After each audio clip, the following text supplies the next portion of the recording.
We're here with Mr. Scott Boras. Scott, thank you so much for joining us today and then to the conference and joining us for a few words here. So let me get started. You were one of the highlights of our opening ceremonies, one of the keynotes here at our conference. You truly are one of the pioneers in analytics in sports. Years ago, before everyone else, you had a team assembled with an MIT statistician, an economist, just digging up just the analytics behind sports. So let me ask you, in your estimation, how has analytics in sports evolved over the years? I think from the standpoint of certainly, and I can't speak for others, for our practice area, is that I think when you have academic training and you have athletic training, you learn the dynamics of how you're going to create standards. As an athlete, when I played professional baseball, you'd have men that come to you with very, very precise information about how you throw a baseball, difference over the top versus sidearm, where your fingers are, what you do, your balance as a hitter, where your feet are, your ability when you go to make the catch and then you collect the baseball, and where your feet are, and the rhythm, the ballet, the dance of that. All these different dynamics, the balance of a pitcher, go to the performance, repetitious performance of a player to allow him to be successful. In law school, or certainly in training as a young lawyer, you learn languages. When I have a medical background, a legal background, I'm working for a law firm, I have to speak to my clients differently than I do the doctors that I deal with or the scientists that I deal with. And so I learned that there are many different types of languages, how you communicate with a player, how you communicate with an owner, how you communicate with a negotiator. So in creating those languages, you have to have the best form of that communication is the studied evidence. When you're far away from opinion and you're more focused on a form of communication that is documented, that has a basis, a theorem for it, then I think you're most efficient in what you're doing, both for your client and on behalf of your client. And so in the development of this, we started a Sport Fitness Institute where we year-round monitor our clients' nutrition, conditioning. We have former Major League players that work for us. On the analytics side, I wanted to understand first of all, how efficiently we could bring data to us in a time frame. And so, for example, we built a building where we put tubes in the building instead of having the wiring in the walls, so that we can pull out, we can create, literally, we can change the wiring in our building for the most efficient technology that allows information to travel faster, both in our office. We have, so that requires people who have, substantial IT backgrounds, and we hired a NASA computer science engineer to come to work for us. So we bring in people who have, written language, because we needed specialized software that was going to take all this history of baseball information and make it into a database that was most efficient to our needs and in a time frame. Because when you did the work by hand and you're sitting here trying to create an understanding, and you're trying to think about what the true, because in a negotiation, your search is not for an amount, it's for a truth. And the more analytics you can bring to define that truth, I think are helpful. And certainly modernly, I remember when we talked about the quality start back in the mid to late 80s, I had a number of players who were performing at high levels, but they weren't winning games, and run support, and the impact of run support, yet how that had nothing to do with the efficiency. Or we had the movement of markets based on revenues, about how one performance in the 80s is worth 4 times that performance in the late 90s because of the revenue. So all those dynamics were compelling to speak a language that was based on substance rather than opinion. Yeah, and that's a very good point. Let me ask you another question on top of that. without giving away your secrets, but from a high-level perspective, how do you go about valuing one of your clients? Well, first of all, we have our own internal language. We have barometers that we don't disclose to the public. Sure. And that we read and talk about war or war plus or these elements. And I think they're helpful, but we have more intrinsic and we believe more relevant and ways to value performances to the individual. A lot of times people want to evaluate performances on the basis of a league standard. But when you're negotiating a contract, you're not negotiating a contract for a league per se. You're negotiating a contract for an individual. And that individual's performance may not be needed by 95% of the league, and it may be highly needed by a small portion. So you have to look at this in a number of ways to develop the truest form of what we call a market. And a market is really one person in the end, or one entity in an end. And so when you develop value, the key moment, I think, that gives you the credibility and also the sustainability in what you do. And for your, because again, the clients have to trust you from a standpoint where they understand you. And if you can deliver them a service that helps them improve how they play, helps them navigate through a career, because there's different phases of it, how they deal with success, failure, injury, all the elements, then I think the player has the comfort to understand the philosophy of value. Because for a player, value is something that is, it's like his performance is the comet and the twinkling light after the comet's arrived is really his value. And so that process is something that comes late in a relationship with the player, but it is something that we spend a great deal of time upon because it's often outcome determinative as to how it impacts the player's future. Which is why they come to you. Hopefully. On that note, analytics in baseball, it's become such a much talked about subject. I mean, there's an Academy Award nominated movie on it, which you referred to in quite a few times. In your views, has baseball or other sports for that matter become too reliant on analytics? When you use the term reliant, I think a lot of each component of the game is, this is a recipe. It's not the cake. It's part of the ingredients. And when you're talking about the Oakland A's and Moneyball, for example, no one talks about Hudson, Mulder, Zito, Koch, Chavez, Tejada. These were the core of, the Oakland A's. Those players were hugely a major part. That's the draft, Sure.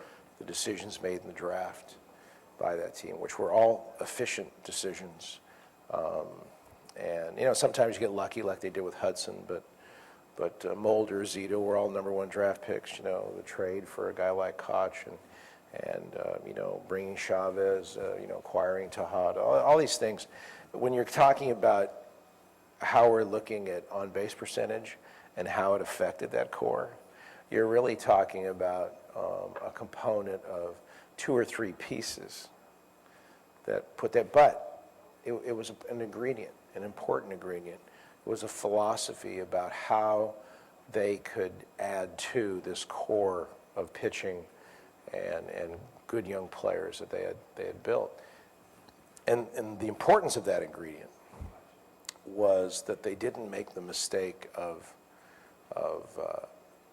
not creating an environment that allowed for optimization of all. And I think that's the point of analytics, is that if the readied talent isn't available, the 40 home run, 120 RBI guy isn't available. It's easy when they are. But when they're not, how do you generate and create the production that that player would otherwise create. The challenge is that you're going to go to analytics and try to piece that together through the performance of multiple people or situations. And I think that's the important part of it is if you don't have cayenne, you may have 3 other brands of pepper that can still give you a flavorful effect. I love these food analogies, by the way. Yeah. On the Oakland A's, while you brought them up, I'm from the San Francisco Bay Area, and anytime there's a free agent coming up in the Oakland A's, well, at least years ago, we'd always hear the term, being a small market team, if they're going to come back, and will this player give a quote-unquote hometown discount? Let me ask you, do you believe in that term, hometown discount? Well, franchise values are what you begin with in sport because franchise values represent the payor. And I don't believe any existing owner places his emotional dynamics in the price. For example, I built this team. It's been in my family for years. I value it greatly. It is who we are, and I'm selling it. For that reason, you should pay more. And I think any captain of industry would say, I appreciate your particular, advance for value, but the metrics we're going to look at are industry-wide. So when I hear the term that we're going to place upon an athlete, the onus that there is a particular affinity, attraction to a franchise, that has to be something that is part of the athlete's wherewithal. And I think the term hometown discount is something that exists from the franchise itself. If the player has a reason and a value to stay in a particular region, he may feel he'll win more with his team. He may feel it's better for his family and children to live in that community. All those dynamics are what create a reason for the final contract amount, which may be less in one place than another, to be a part of the consideration of players. So the idea of value always comes from the person committing to the contract. And so thereby the term hometown discount is not anything that relates to a faction of a player's well-being. Interesting. Yeah. Switching gears a little bit, I mean, Scott, you're the number one agent there is. You're the top. Is there a side of you that sometimes thinks maybe I should go on the other side? And by the other side, I mean instead of representing the player, maybe go work in a franchise or go own a franchise, a la Jeffrey Morat. Is there a part of you that ever has thought about that? Well, you're assuming there is another side. Fair. For me, the game is about players, but in answer, I'm really more about the cake than I am the bakery. And what challenges me is not the operation of a business per se. What challenges me is the difficulty and the enjoyment of